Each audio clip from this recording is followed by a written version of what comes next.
Hello दोस्तों, हमारे YouTube channel trade booster में आप सबका स्वागत है। और आज की इस वीडियो में हम एक ऐसी स्ट्रेटजी के बारे में बात करेंगे जो कि सभी तरह के ट्रेडिंग में काम करती है। चाहे आप ऑप्शन ट्रेडर हो या आप इंट्राडे ट्रेडिंग करते हो या फिर चाहे आप स्विंग और पोजिशनल ट्रेडिंग करते हो, ये स्ट्रेटजी सभी तरह की ट्रेडिंग में यूजफुल है और इसको आसानी से यूज़ किया जा सकता है।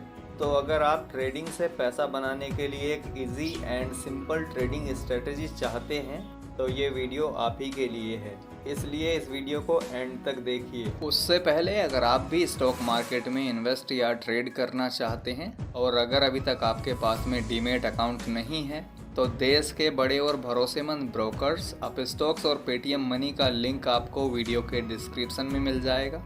लिंक पर क्लिक करके आप अपना डीमैट अकाउंट ओपन करा सकते हैं। सबसे पहले बात करेंगे मूविंग एवरेज के बारे में। जिनको मूविंग एवरेज या एक्सपोनेंशियल मूविंग एवरेज के बारे में पता नहीं है उनके लिए मैं मूविंग एवरेज के बारे में थोड़ा बेसिक से बता देता हूँ। उसके बाद इस स्ट्रेटजी के बारे में बात करेंगे। दोस्तों, मूविंग एवरेज एक ट्रेंड फॉलोइंग इंडिकेटर होता है, मतलब ये ट्रेंड को फॉलो करता है।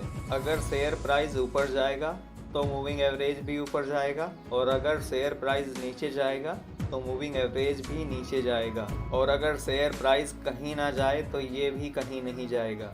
और जब दो मूविंग एवरेज एक दूसरे को काटते हैं, यानी कि जब इनमें क्रॉसओवर होता है, तो ये बहुत ही ज़्यादा इम्पोर्टेंट होता है। और जहाँ ये क्रॉसओवर होता है वहाँ हमें ट्रेडिंग अपॉर्चुनिटी मिलती है। इसके बारे में आगे बात करेंगे। पहले हम बात करेंगे कि आखिर मूविंग एवरेज होता क्या है। अगर सिंपल लैंग्वेज में कहें तो किसी शेयर की मूव होती हुई प्राइस के एवरेज को मूविंग एवरेज कहते हैं।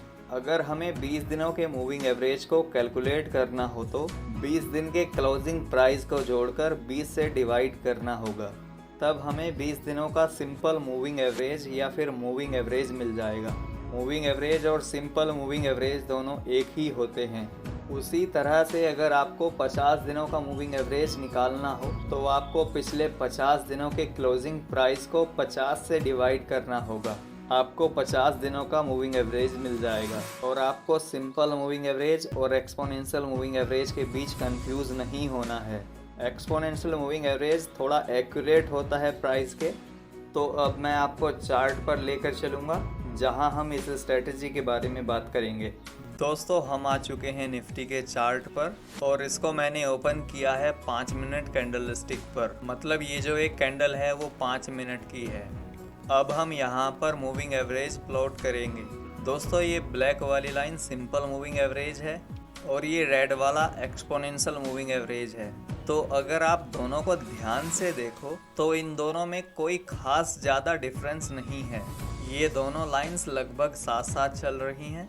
तो जैसा कि एक्सपोनेंशियल मूविंग एवरेज को थोड़ा ज़्यादा एक्यूरेट बताया जाता है तो आप एक्सपोनेंशियल मूविंग एवरेज ही यूज़ कर सकते हैं। तो दोस्तों, मैंने आपको एक्सपोनेंशियल मूविंग एवरेज और सिंपल मूविंग एवरेज इसलिए लगाकर दिखाया है ताकि आपको कोई डाउट ना रहे कि कौन सा मूविंग एवरेज यूज़ करें। आप इन दोनों में से किसी भी मूविंग एवरेज को यूज़ कर सकते हैं, लेकिन मैं एक्सपोनेंशियल मूविंग एवरेज यूज़ करता हूँ। तो अब ये जो रेड लाइन है वो एक्सपोनेंशियल मूविंग एवरेज है। तो सबसे पहले हम इस मूविंग एवरेज के एवरेज पीरियड को चेंज करेंगे, मतलब अभी आपके सामने ये 10 दिनों का एक्सपोनेंशियल मूविंग एवरेज है। हम इन 10 दिनों को बढ़ाकर यहाँ पर 50 दिनों का करेंगे। तो चलिए दोस्तों, इस वैल्यू को हम बढ़ा देते हैं तो ये हमारा 50 दिनों का एक्सपोनेंशियल मूविंग एवरेज हो जाएगा। तो मेंबर्स के क्वेश्चन होते हैं जैसे कि हम कितने मिनट की कैंडल यूज़ करें, तो ये डिपेंड करेगा आपके ट्रेडिंग टाइम फ्रेम पर। अगर आप इंट्राडे ट्रेडिंग कर रहे हैं तो आप यूज़ कर सकते हैं 5 मिनट, 10 मिनट या फिर 15 मिनट की कैंडल स्टिक को। अगर आप स्विंग ट्रेडिंग कर रहे हैं तो आप यूज़ कर सकते हैं 1 आवर की कैंडल को या 4 आवर की कैंडल को या फिर डेली कैंडल स्टिक को भी। सेकंड क्वेश्चन हो सकता है कि आखिर 50 डेज का मूविंग एवरेज ही क्यों? क्योंकि इससे कम दिनों के मूविंग एवरेज में आपको फाउल सिग्नल ज़्यादा देखने के लिए मिलते हैं एंड इससे ज़्यादा दिनों का मूविंग एवरेज यूज़ करने में आपको शॉर्ट टर्म में ट्रेडिंग अपॉर्चुनिटीज़ कम मिलेंगी। अब बात कर लेते हैं स्ट्रेटजी के बारे में। तो दोस्तों स्ट्रेटजी बिल्कुल सिंपल है। जब प्राइस मूविंग एवरेज को ऊपर की तरफ काटे तो ये एक स्ट्रॉन्ग बुलिश सिग्नल होता है।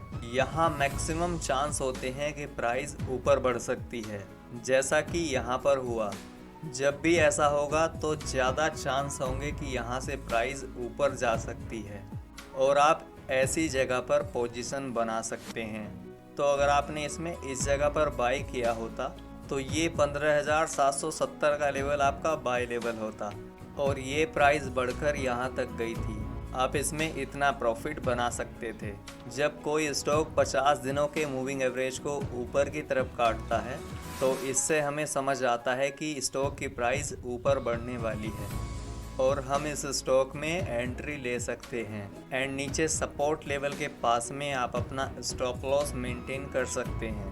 सेकंड एग्जांपल, यहाँ पर ऊपर की तरफ काटा और यहाँ तक के हमें टारगेट मिले। नेक्स्ट यहाँ पर काटा और हमें यहाँ तक के टारगेट मिले। फिर से यहाँ पर काटा और हमें यहाँ तक के टारगेट मिले। आपको एंट्री कब लेनी चाहिए ये तो आपको कोई भी बता सकता है, लेकिन दोस्तों प्रॉफिट कब बुक करना चाहिए इसके बारे में कोई भी बात नहीं करता।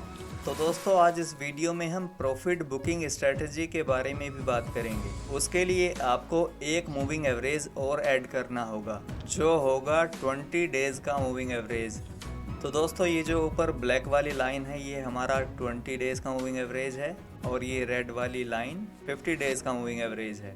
अब करना सिंपल इतना है कि जब प्राइस 50 डेज़ के मूविंग एवरेज को ऊपर की तरफ काटे तो हमें यहाँ पर एंट्री लेनी है और जब प्राइस 20 डेज़ के मूविंग एवरेज को नीचे की तरफ काटे तो हमें सिंपल अपना प्रॉफिट बुक कर लेना है।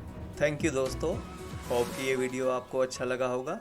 अगर वीडियो अच्छा लगा हो तो लाइक शेयर सब्सक्राइब ज़रूर करना और कमेंट बॉक्स में कमेंट करके ये ज़रूर बताना कि नेक्स्ट वीडियो आप किस टॉपिक पर चाहते हैं।